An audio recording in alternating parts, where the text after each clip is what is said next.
Allez, suite et fin de notre voyage au Proche-Orient, à la découverte de mystères et de trésors fascinants. Aujourd'hui, nous perçons les secrets des manuscrits de la Mer Morte. Ils sont conservés dans un lieu mystique après être restés cachés dans une grotte pendant 19 siècles. Pour la dernière fois, Franck Genozo et Giona Messina enquêtent à la manière d'Indiana Jones. Des parchemins oubliés et la quête d'un trésor millénaire demeuré introuvable. Ma curiosité allait une nouvelle fois me conduire en Terre Sainte, sur les traces des manuscrits de la Mer Morte.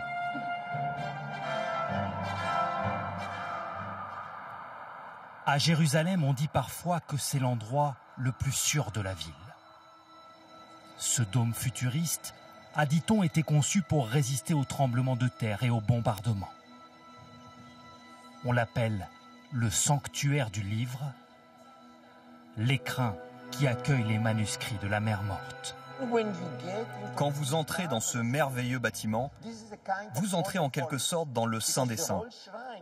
Le sanctuaire est un temple qui préserve le trésor le plus précieux des Juifs en Israël.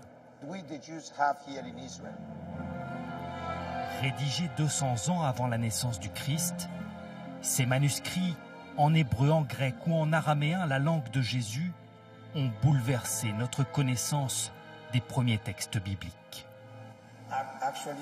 Ici, c'est un passage très célèbre qui parle de paix universelle. Un inestimable patrimoine. Voici des fragments de l'original. Préservés dans ces vitrines où la température et l'humidité sont rigoureusement régulées. Un conservateur m'a dit « Tu veux les protéger de la meilleure façon ?» J'ai dit « Bien sûr ». Alors dans ce cas, ramène-les dans les grottes où ils ont été trouvés. Ces grottes mystérieuses se trouvent à 40 km de Jérusalem.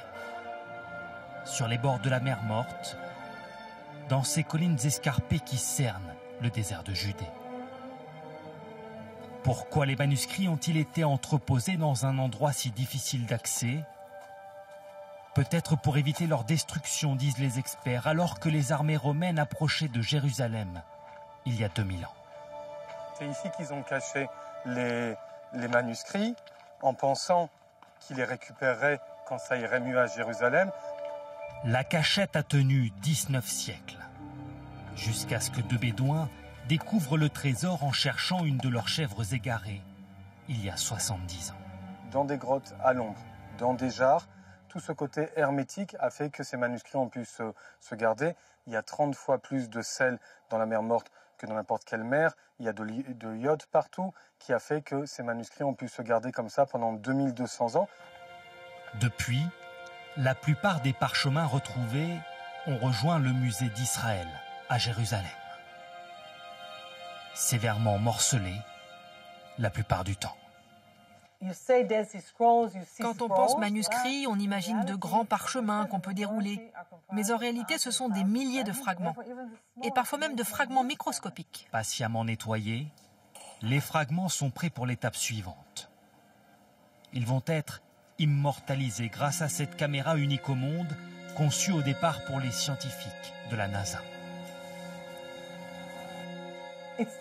Voici le dispositif qu'on utilise. On projette 12 lumières différentes, dont 5 sont invisibles à l'œil nu, et on prend 28 prises. Le résultat ? Des clichés parmi les plus précis jamais réalisés, reproduisant jusqu'aux détails les plus difficiles à détecter à l'œil nu. On va savoir si on a assemblé le puzzle comme il faut. Mais surtout, on va découvrir des écritures invisibles jusque-là et procéder à de nouvelles lectures.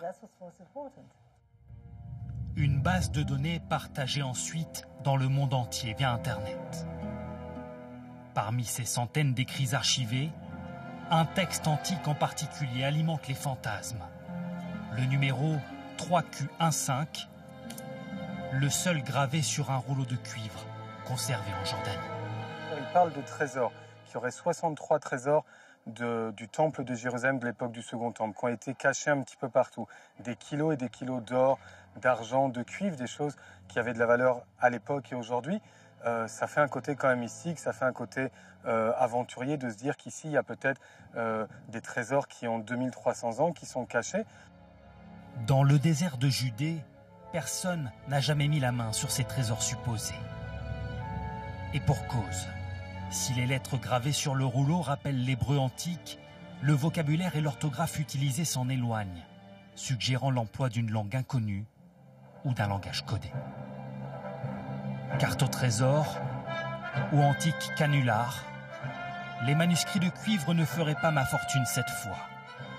Une obsession de plus pour mes prochaines missions, sur les traces des mystères du Proche-Orient. Et c'est ainsi que se termine cette édition. À suivre la météo d'Anaïs Baïdemire, puis les après-midi de France 2.